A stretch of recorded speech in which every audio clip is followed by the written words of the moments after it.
বেসরকারি television channel সময় টিভির সম্প্রচার ৭ দিনের জন্য বন্ধের আদেশ স্থগিত চেয়ে আবেদনের শুনানি আগামী রোববার।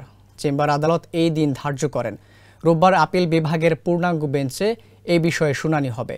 গত সোমবার রাত ১২টার পর বেসরকারি স্যাটেলাইট টেলিভিশন চ্যানেল সময় টিভির সম্প্রচার বন্ধ করা হয়। এর আগে সময় টিভির সম্প্রচার ৭ দিনের জন্য বন্ধের নির্দেশ দেন হাইকোর্ট। সোমবার বিচারপতি নাইমা হায়দার ও বিচারপতি শশাঙ্ক শেখর সরকারের হাইকোর্ট বেঞ্চে এই আদেশ দেন। কোটা বিরোধী আন্দোলনের সময় আন্দোলনকারীদের উপর পুলিশকে গুলি চালাতে বলেছিলেন সময় টিভির এক ক্যামেরা পার্সন। এই ঘটনাকে কেন্দ্র করে জুবাইর রহমানের পদত্যাগ সহ টিভি কর্তৃপক্ষকে ২৪ ঘন্টার আলটিমেটাম দিয়েছিল বৈষম্য বিরোধী ছাত্র আন্দোলনের শিক্ষার্থী এবং প্রতিষ্ঠানটির সাবেক ও বর্তমান সাংবাদিকরা।